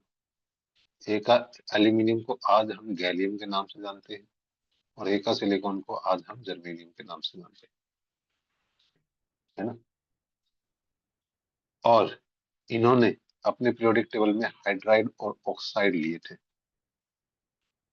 ठीक है, यहाँ पे इन्होंने बात की थी कि जो आर है वो ऑक्साइड की फॉर्म में प्रेजेंट हो सकता है या आर हाइड्राइड की फॉर्म में प्रेजेंट हो सकता है। उनका नंबर अलग अलग हो सकता है, डिपेंड करता है कौन सा हो, है ना। और आज के जो पीरियोडिक टेबल है वो काफी हद तक इससे मैच करते हैं। इस पीरियोडिक टेबल में पीरियड भी थे और ग्रुप भी प्रेजेंट थे,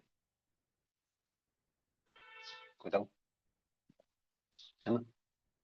मेंडली पीरियोडिक टेबल हो गया। लास्ट है मॉडर्न पीरियोडिक टेबल, सिक्स्थ। तो जो मॉडर्न पीरियोडिक टेबल है वो किसने दी थी?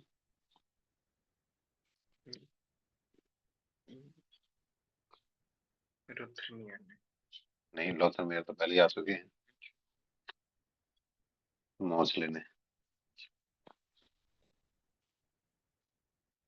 ठीक है, इन्होंने पहले मेन बंदे थे जिन्होंने एटॉमिक नंबर का फर्स्ट टाइम यूज किया था। उससे पहले तो सारे के सारे क्या थे? एटॉमिक मास के ऊपर थे। देखो एक और इंफॉर्मेशन पूछ रहे हैं, वाह। ठीक है, एटॉमिक नंबर पे इन्होंने एक्सरे स्पेक्ट्रम लिया था, और इस एक्सरे स्पेक्ट्रा के अंदर इन्होंने फ्रीक्वेंसी अंडर रूट न्यू को जेड के साथ कोरिलेट किया था, और यहाँ पे स्ट्रेट लाइन ग्राफ आया था,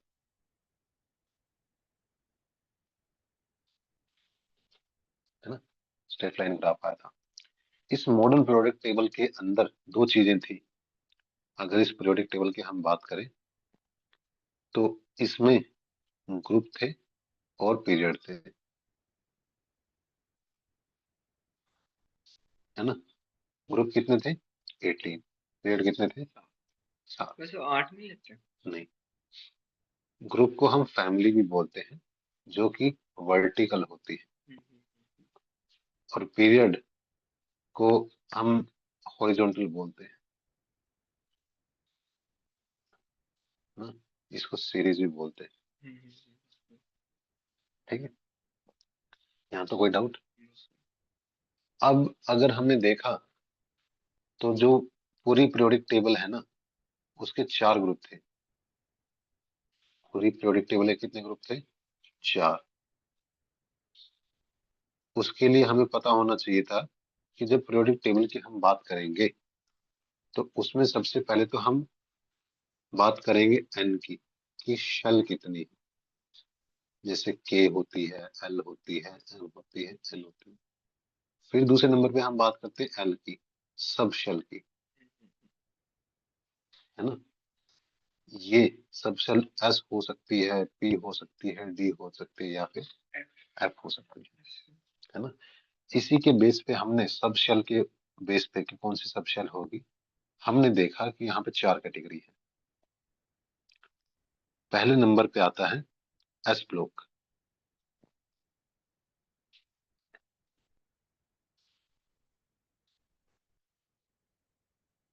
ठीक है, तो एस ब्लॉक बोलता है कि last electron S sub shell में एंटर करेगा। ठीक है, इस एस ब्लॉक के अंदर कितने ग्रुप होंगे? 2 ग्रुप होंगे। कौन कौन से 2 ग्रुप? मेटल एल्कलाइन अर्थ एक है group number 1, and group number और ग्रुप नंबर 1 का नाम क्या है? Alkali metal. और ग्रुप नंबर 2 को हम क्या बोलेंगे? Alkaline earth metal.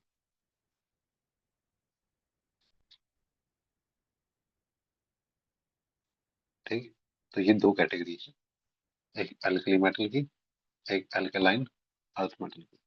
Alkali metal, alkaline earth metal.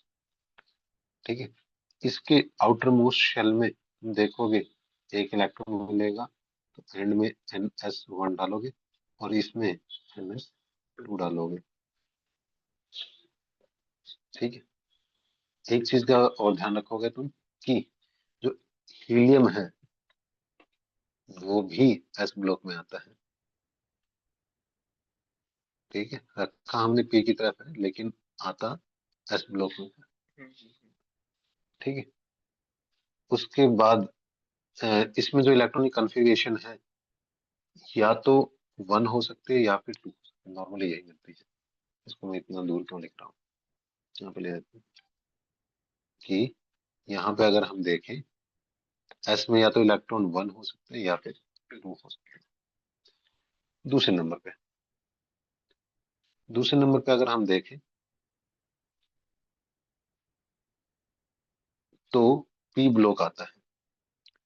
P सब शेल में 6 इलेक्ट्रॉन होते हैं तो पी ब्लॉक में 6 ग्रुप होंगे। इसमें कितने ग्रुप होंगे? 6 ग्रुप होंगे। कहाँ से ले, कहाँ तक? ग्रुप 13 से लेकर 18 तक। 13 से लेकर 18 तक 3 ग्रुप एनसीईआरटी मेंशन करती है, जिससे हर एक की फैमिली होती है। जैसे ग्रुप 16 को हम बोलते हैं कैल्कोजन, ऑक्सीजन की फैमिली। ठीक है, ग्रुप 17 को हम बोलते हैं हैलोजन, क्योंकि वो सॉल्ट बनाते हैं। और ग्रुप 18 को हम बोलते हैं नोबल गैस, है ना। ये किसी के साथ रिएक्ट नहीं करते, नोबल गैस किसी के साथ रिएक्ट नहीं करते, इसलिए ये नोबल गैस है। हैलोजन सॉल्ट बनाते हैं, कैल्कोजन और बनाते हैं, और ऑक्सीजन के और सल्फर के और बहुत फेमस होते हैं, है ना। तुम इस में देखोगे तो ये अकेला ऐसा ब्लॉक है जिसके अंदर मेटल भी प्रेजेंट होते हैं, नॉन मेटल भी प्रेजेंट होते हैं, और मेटलॉइड भी प्रेजेंट होते हैं, और किसी में ऐसा नहीं होता। क्यों? जैसे एस ब्लॉक है, एस ब्लॉक में सारे के सारे क्या होंगे? मेटल्स। ठीक, कोई डाउट? तो पी ब्लॉक का जो मेन कहानियां है वो खत्म हो गई। अगर इलेक्ट्रॉनिक कॉन्फ़िगरेशन की हम बात करें तो यहाँ पे पी में जो इलेक्ट्रॉन है वो 1 से लेकर 6 तक कितने भी हो सकते हैं, क्योंकि मैक्सिमम 6 है, इसलिए 6 होने की वजह से ग्रुप भी इसमें 6 ही है ना। 6 होने की वजह से इसमें ग्रुप भी कितने हैं? 6। 13 से लेकर 18 तक, फर्स्ट एंड सेकंड। ठीक है, एस और पी को कंबाइनली हम क्या बोलते हैं? Transition element. नहीं। एस एंड पी ब्लॉक को टुगेदर हम क्या बोलते हैं? Representative element. रिप्रेजेंटेटिव वाली। ट्रांजिशन।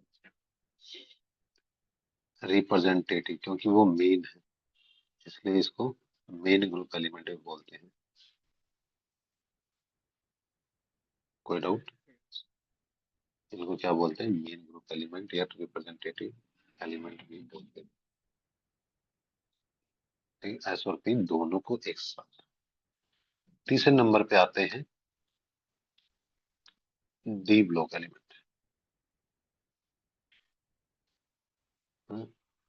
तीसरे नंबर पे आते हैं डी ब्लॉक एलिमेंट।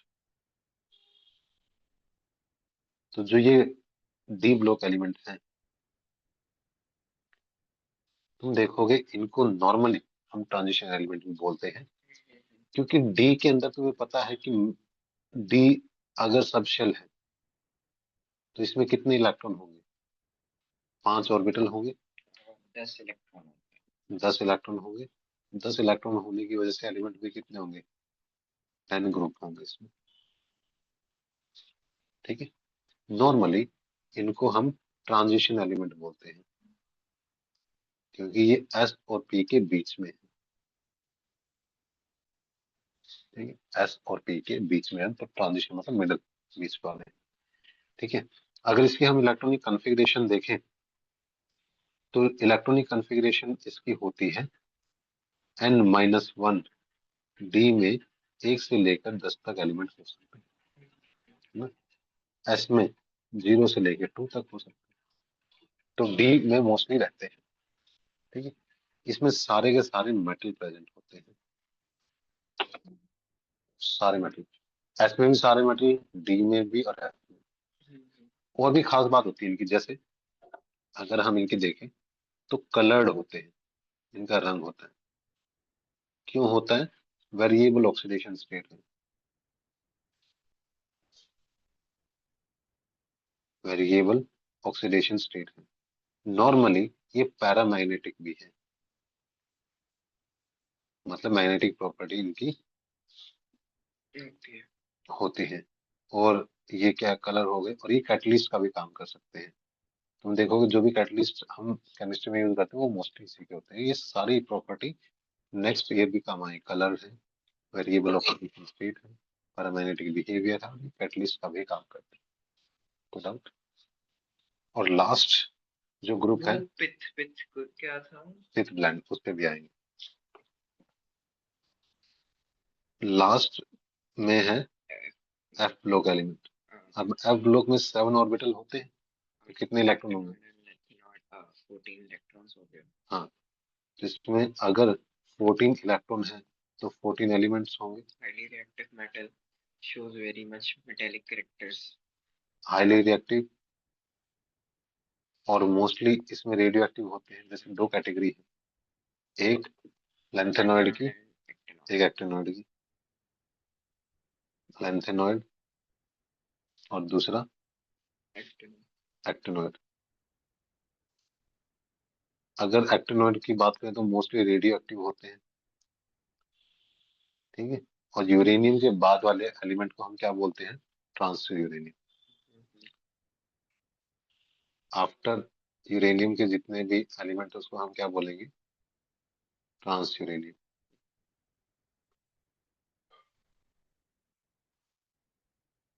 ठीक, ट्रांस यूरेनियम। तो सारे ब्लॉक खत्म हो गए। इसमें अगर इलेक्ट्रॉनिक कॉन्फ़िगरेशन की बात करें तो कहां से कहां तक होती है? N-2 F1 से लेकर 40 तक हो सकते हैं। N-1 D0 to 1 होते हैं, और N S में मोस्टली दो ही होते हैं। ठीक है, मेन पॉइंट ये है कि ये F में होते हैं। ठीक है, यहाँ पे 0 से 1, और ये नॉर्मली 2 से होते हैं। ठीक, कोई डाउट यहाँ तक? कई बार बहुत सारे एलिमेंट का नाम हमें नहीं पता था, हाँ? बहुत सारे। अच्छा, पहले मेटल नॉन मेटल का भी देख लें एक बार। तो हम देखें, सारे एलिमेंट को हम तीन कैटेगरी में डिवाइड कर सकते हैं। सारे एलिमेंट्स को तीन कैटेगरी में डिवाइड कर सकते हैं। पहला है मेटल, दूसरा है नॉन मेटल, और तीसरा है, इन दोनों के बीच का है, सेमी मेटल, या फिर इसको हम क्या बोलते हैं? मेटलॉइड। ठीक है, अगर हम मेटल की बात करें तो मोर देन 78% जो एलिमेंट है वो मेटल होते हैं। ठीक है, इन मेटल की अगर हम बात करें तो ये, इनमें मोस्टली लस्टर होती है। लस्टर, ये तुम देखोगे नॉर्मली सॉलिड होते हैं, है ना। नॉर्मली मैलिएबल अच्छे होते हैं, इनको हम शीट की फॉर्म में आसानी से कन्वर्ट कर सकते हैं। डक्टाइल होते हैं, वायर की फॉर्म में कन्वर्ट करना बहुत आसान है ना। अच्छे कंडक्टर भी होते हैं। ठीक है, बट कुछ एक्सेप्शन भी है। जैसे एक्सेप्शन कि कहाँ पे कमी रहेगी? कमी कुछ जगह पे रहेगी, जैसे मर्क्यूरी है। मर्क्यूरी लिक्विड हो सकता है। यहाँ पे तुम देखोगे मेल्टिंग पॉइंट, बॉइलिंग पॉइंट भी हाई रहता है, लेकिन कुछ में लो हो सकता है।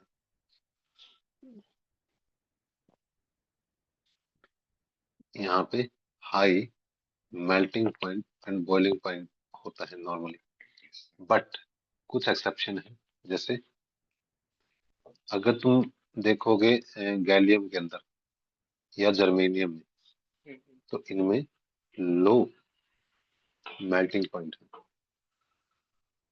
And boiling point. ठीक है, मेल्ट होने इनका आसान है, इसलिए लो मेल्टिंग पॉइंट इनका होता है गैलियम और जर्मेनियम का। ठीक है, अगर हम इनकी नॉन मेटल की बात करें, इनको अलग कर देते हैं। अरे,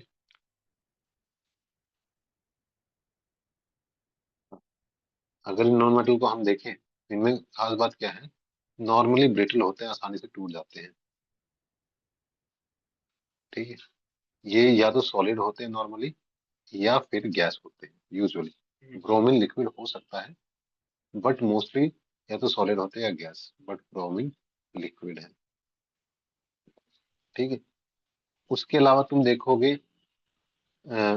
ये ज्यादातर इंसुलेटर होते हैं, उतना अच्छा कंडक्टर नहीं होते जितने मेटल थे। ठीक है, और नॉन लचरस होते हैं, चमक नहीं होती इनके अंदर ज्यादातर।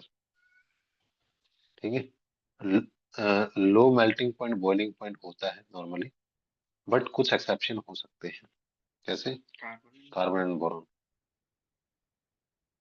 एक्सेप्शन है कार्बन एंड बोरॉन।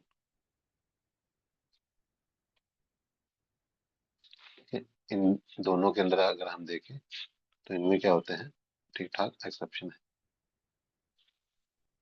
ठीक, यहाँ पे भी जो ये एक्सेप्शन है ये बहुत ज्यादा जरूरी है। ठीक है, अगर लास्ट की बात करें सेमी मेटल या मेटलॉइड की, तो इसमें हम देखते हैं कि ये मिडल है, ना तो प्रॉपर मेटल है ना नॉन मेटल है। तो बहुत लिमिटेड एलिमेंट होते हैं, जैसे सिलिकॉन, जर्मेनियम, आर्सेनिक, और कौन से हैं, एंटीमनी, ये सिलिकॉन, उसके नीचे जर्मेनियम, फॉस्फोरस, आर्सेनिक, एंटीमनी,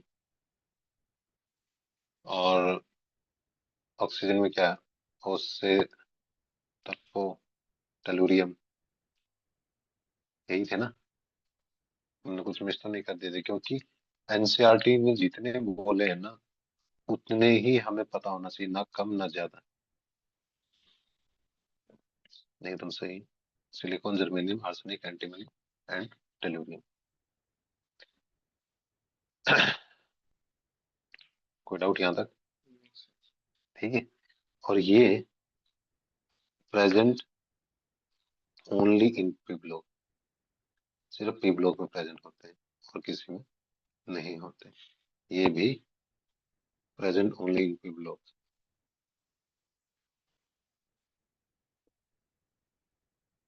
बताओ, कोई डाउट? और क्या छोड़ा है? ऐसा मुझे कोई मेजर चीज तो याद नहीं आ रही। एक ये था कि आईयूपीएसी ने कुछ नाम दिए थे, कि जीरो के लिए क्या रखना है, वन के लिए क्या रखना है। हाँ, तो उसने क्या बोला था? हाँ, कुछ आईयूपीएसी नेम थे एलिमेंट के, और आईयूपीएसी नेम के अकॉर्डिंग, अरे बहुत बहुत अच्छा, जाने की बात हो गई ना। हाँ मैं बढ़िया, तू सुना। जाना है ना, शायद तो मैं रैपिडो पे रहा हूँ। बैटरी चार्ज करना भूल गया मैं। लाइट गई हुई ना। हम्म। ओके।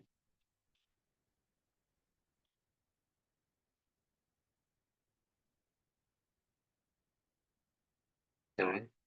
तो वो साथ में जाता नहीं, पूछ रहा हूँ, बट मैं शायद रैपिडो पे रहूँ भी बैटरी चार्ज लगाना। हम्म, एक्सेप्ट नॉट इन। वैसे नाम रख सकते हैं। और कुछ बचा हो?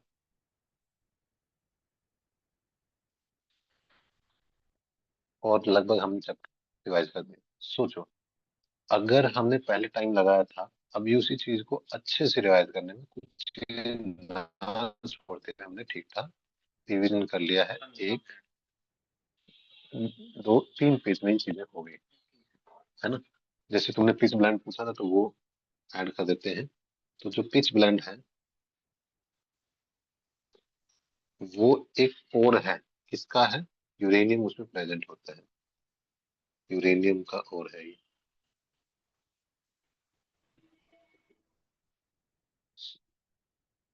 पिच ब्लेंड यूरेनियम का ओर है, ठीक है। और कोई स्पेसिफिक चीज मुझे तो याद नहीं आ रही, अब हम क्वेश्चन कर सकते हैं, समझे विदाउट।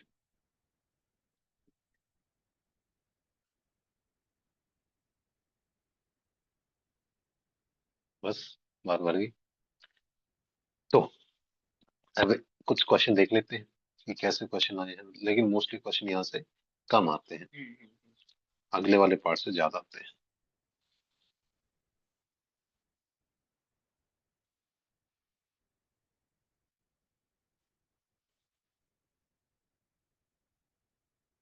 अगर हम देखें NEET PYQ chapter wise chemistry, chemistry में कितने चैप्टर हैं टोटल? 11 है। 11th में अब एक, दो, तीन, चार,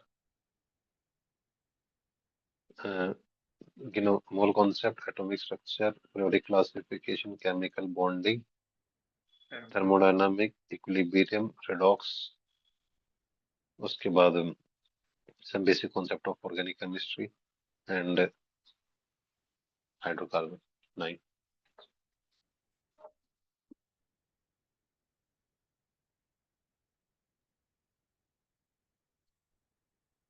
ये तो देख ही नहीं रहा था।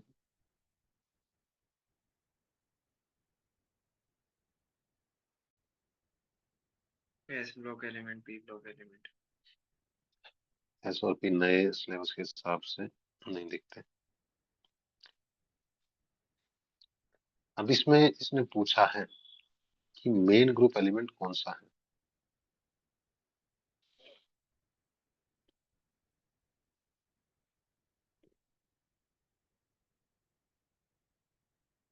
ठीक है, तो मेन ग्रुप एलिमेंट कौन सा होता है?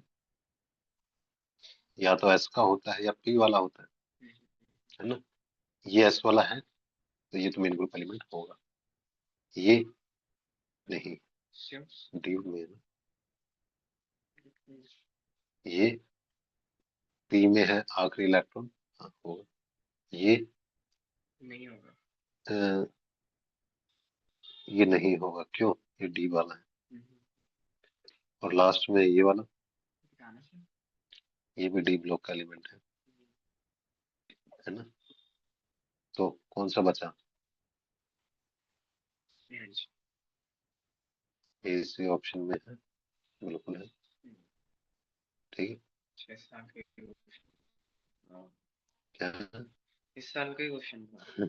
हाँ, और लोगों को लगता था कि देखो, और सारी चीजें हम बाद में करेंगे। अच्छा, हमने एक चीज तो और कर ली, ये वो बोले ना, डाउन द ग्रुप क्या क्या चीजें हैं, ये बहुत इंपॉर्टेंट है। हम चाहे एक ग्रुप ले लें, जैसे अगर हम ले, सर हम नीट में चीटिंग करा सकते हो? नहीं, हेली ने की रब से फरियाद, ये नीट में चीटिंग हो सकती है? नहीं हो सकते। इसलिए नहीं हो सकते क्योंकि हर बंदा कॉम्पिटिटिव है, ठीक है। उसको पता है कि अगर मैंने इसको दिखा दिया तो मेरी सीट चली जाएगी, और अगर पकड़े गए तो 1 साल बर्बाद है, तो नहीं होती। तो यहाँ पे अगर हम डाउन द ग्रुप देखें, बस हम डाउन द ग्रुप देख लें, दूसरा उल्टा होगा, है ना। डाउन द ग्रुप, यहाँ पे क्यों लिखते हैं? तो डाउन द ग्रुप क्या होता है वो देख लो, अलोंग द पीरियड उसका उल्टा होगा, ठीक है। जैसे down the group size increase होगा, जब साइज इंक्रीज होगा तो आयनाइजेशन एंथैल्पी डिक्रीज होगी। जब आयनाइजेशन एंथैल्पी डिक्रीज होती है तो मेटेलिक करैक्टर क्या होता है? इंक्रीज होता है। एक काम कर ले, क्या इंक्रीज वाले एक साथ साथ लिख दें, डिक्रीज वाले एक साथ, आसान रहेगा। इसके बाद मेटेलिक करैक्टर इंक्रीज होता है, रिएक्टिविटी वो भी इंक्रीज होती है ना। और इलेक्ट्रोनेगेटिविटी डिक्रीज होती है, आयनाइजेशन एंथैल्पी डिक्रीज होती है, और इलेक्ट्रॉनिक एंथैल्पी भी डिक्रीज होती है। ठीक है, तो अगर अब हम देखें ionisation enthalpy decrease, non metallic character decrease, और इलेक्ट्रोनेगेटिविटी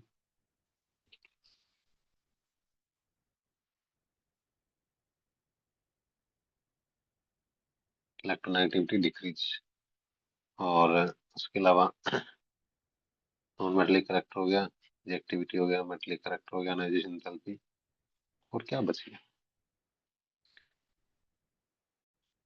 इलेक्ट्रॉन गेन एंथैल्पी।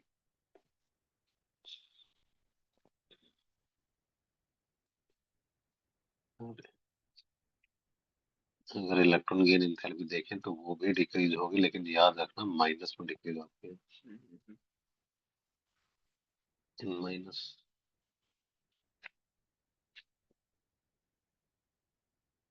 ठीक है, माइनस में डिक्रीज होती है। तो ये सारे डिक्रीज है। क्या इंक्रीज हो रहा है? साइज इंक्रीज हो रहा है, मेटलिक कैरेक्टर इंक्रीज हो रहा है, एक्टिविटी इंक्रीज हो रही है।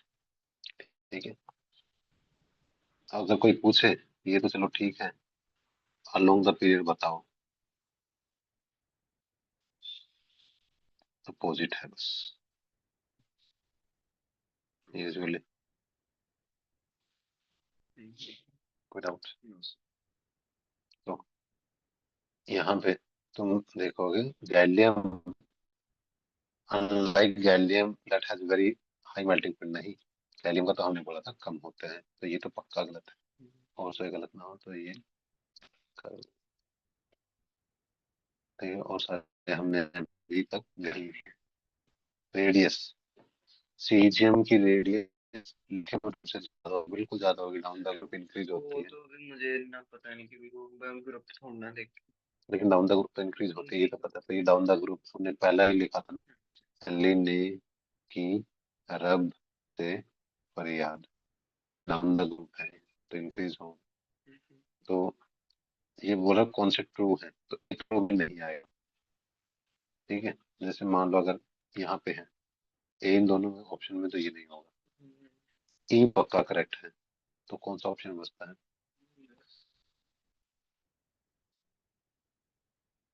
2025, क्या बहुत भारी क्वेश्चन। देखो यही बोल रहे हैं कि गैलियम और सीजियम के मेल्टिंग पॉइंट बहुत हैं, गैलियम का हमने स्पेशल मेंशन भी किया था, रेडियस वही बात आ गई।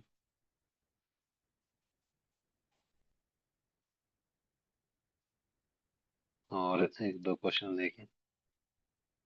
छोड़ो यार, खाना खाना है मैंने। हम जल्दी अ, होती है ना क्लास में, अब जल्दी होती है। 3:30 पे शुरू हो जाती है। अच्छा, लेकिन मोस्टली इशू ये है कि जो मोस्टली क्वेश्चन है ना, हाँ ये रहा। ये क्या है? लास्ट क्वेश्चन कर लेते हैं। अन का मतलब? 0 1 नील का मतलब? 0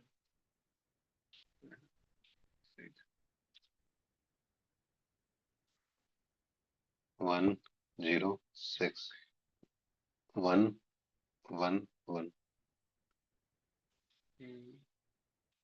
इन 2025 का क्वेश्चन है। हम्म, 25 का क्वेश्चन है। नहीं नहीं, 20 का। अब ये तुम्हें एलिमेंट नाम याद होने चाहिए। जैसे 111 सी बोर्ड होता है,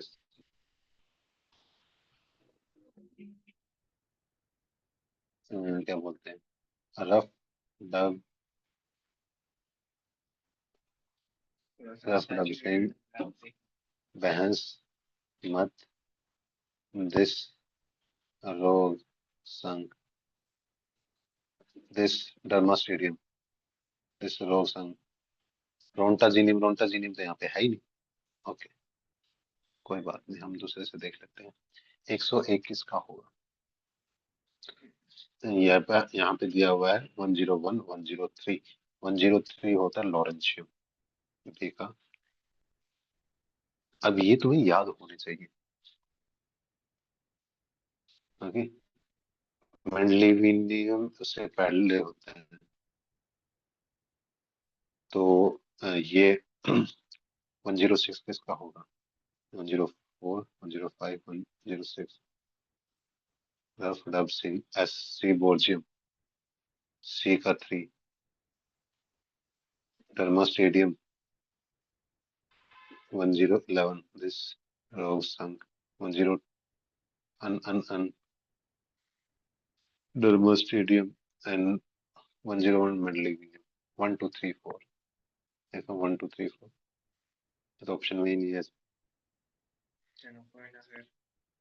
इनकरेक्ट पूछा है, कौन सा है? डर्मा स्टेडियम नहीं होता। अगर ये 101 है ना, मेंडलिविनियम सही है शायद। अ,